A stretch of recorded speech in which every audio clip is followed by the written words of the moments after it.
Take a journey with us to New Church, Virginia, as we visit Cameron McIntyre. Our hope is we can gain a little better understanding as to what makes him tick and what influences the man who is highly regarded as the finest living decoy maker in the world.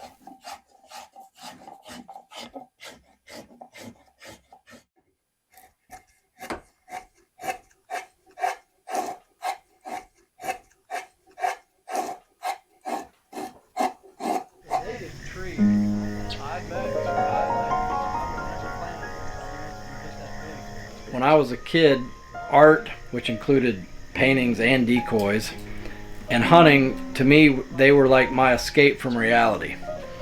But then, moving up here to the Eastern Shore, I've realized that I turn that into my actual reality.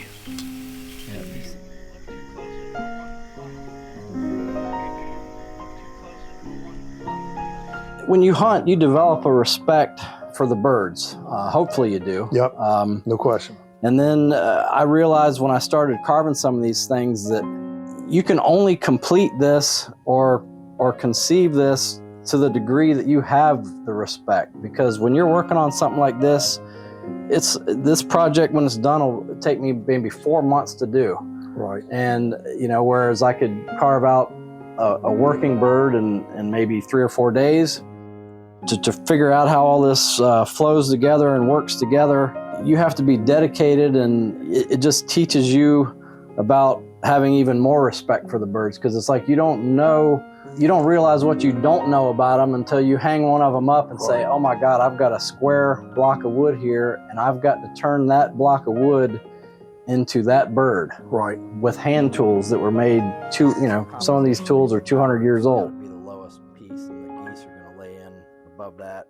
I haven't figured out how to do their wings and all, but I'll even give you a rag. You can. No, we don't. I don't want to take anything off this thing. You ain't gonna hurt it. You get the dust off of it at least, so you can see the colors and all. So Cameron, how do you come up with some of these patinas on your birds? They look like they're 200 years old. Well, that's kind of like my little ancient Chinese secret, but some of it obviously comes from looking at other old decoys, but a big part of it is I live in an 18th century house. It has this beautiful woodwork that's built into the house.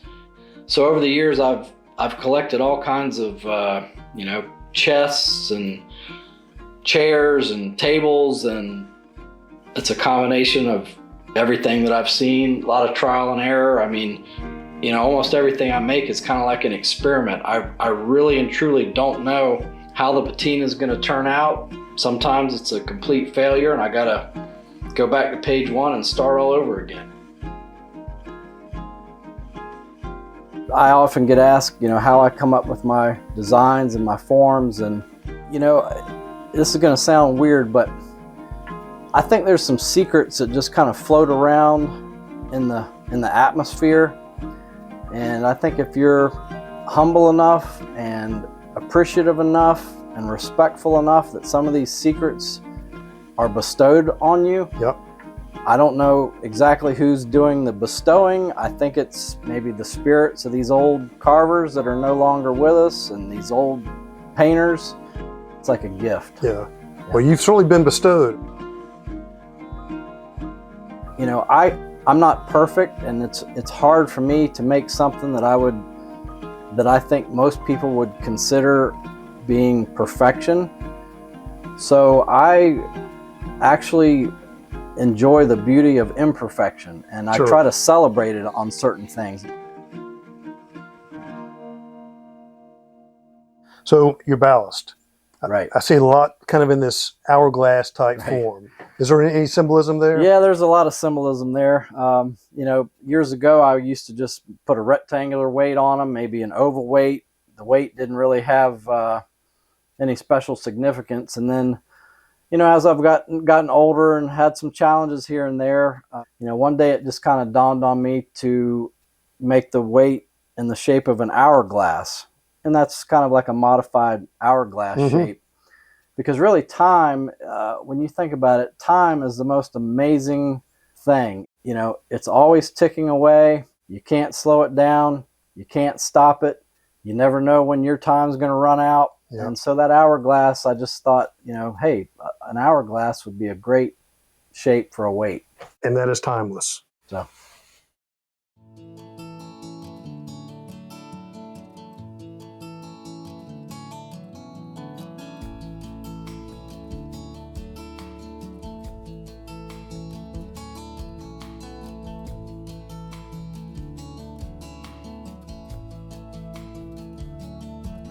So this canvasback, obviously influenced by Lee Dudley, who's, you know, the most recognized carver from North Carolina. Right. I mean, that thing is stunning. Tell us a little bit about that guy.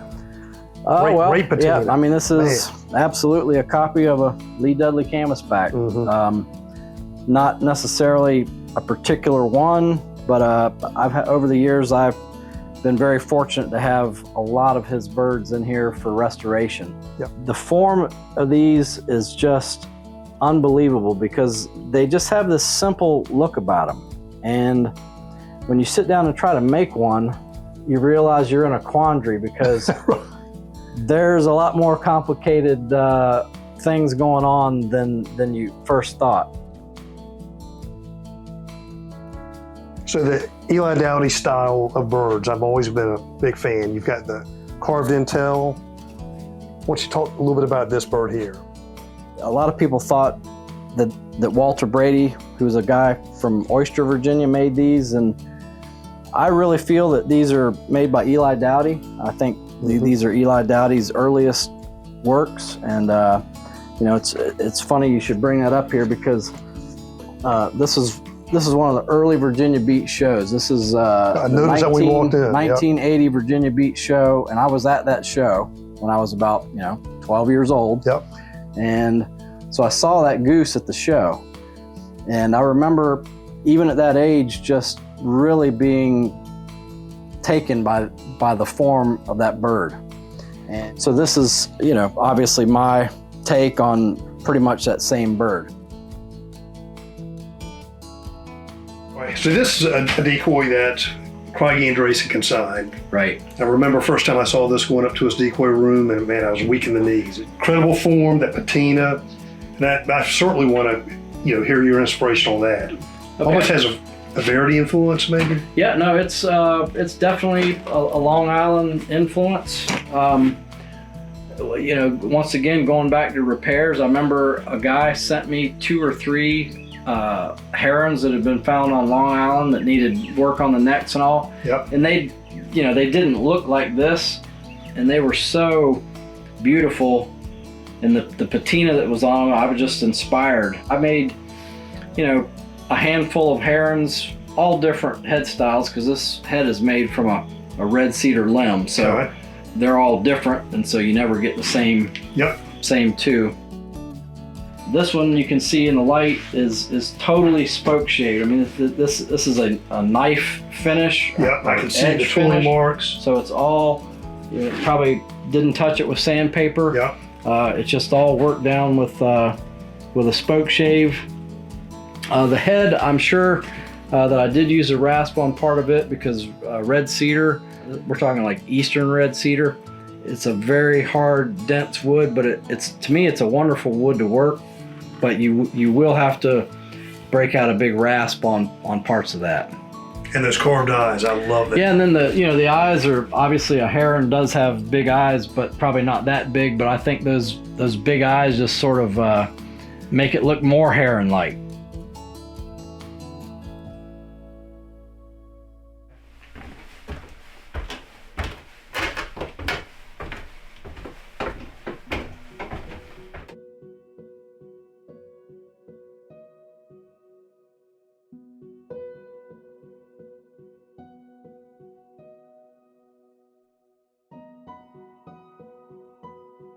So Cameron, everybody knows about your decoys. Very few people know that you do a lot of painting on canvas. Did you begin painting first and then move to decoys? Well, I actually started painting, when I was a kid, about the same time I started carving decoys. I actually, when I was in high school, I used to skip school every now and then. The only two things I ever skipped school for was I'd skip school to go duck hunting occasionally, and to stay home and paint paintings, because I sort of didn't want my friends to know that I was doing that. But actually, I sort of went to school thinking I was going to be a painter. I went to the University of South Carolina and studied art there, stayed there for about a year and a half, and then studied with a painter down in Charleston, South Carolina at the Gibbs Museum.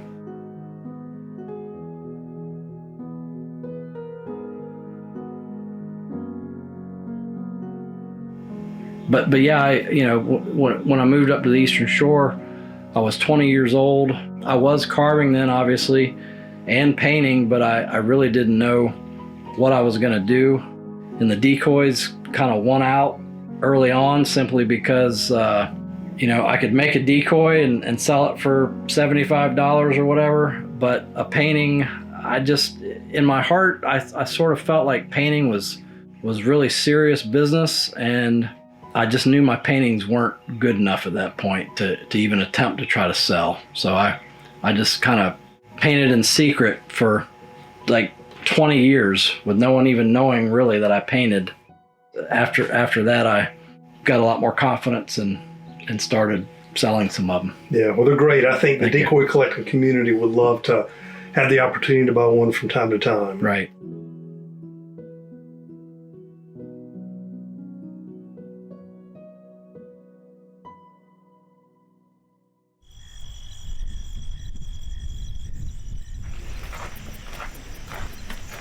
Do you cook this often, or? Yeah, I mean, I usually don't freeze any of my doves. I sort of eat them fresh, but yeah, in September and October we have doves quite a bit. If the weather's decent, we grill them, and if it's not, we broil them.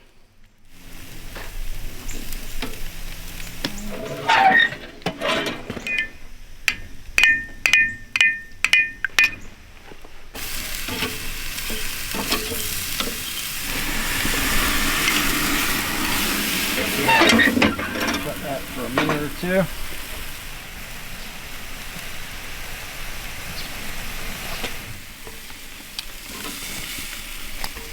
Yeah. All right. Well, let's go on in. Let's do it.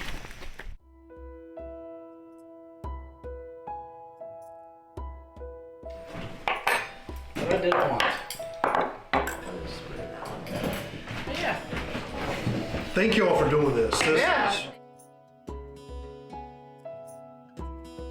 When we had our two boys, I took them hunting from a very early age, and it was in their DNA. I mean, I could tell that it was just natural for them. And one of the big things that I wanted to instill is, a love for the land, not just the farm, but I mean the habitat where the ducks are. They used to keep nature journal where they learned about different weeds and different foods that ducks ate. Showed them how to clean the ducks and the geese and the doves and how to cook them, and they just took to it like a duck to water.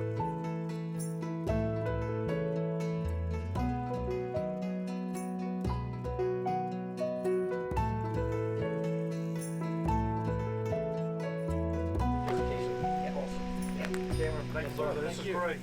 Thank you. Yes. Thanks for the hospitality. Everything worked out. It was great. Weather cooperated. Sorry I didn't drink it.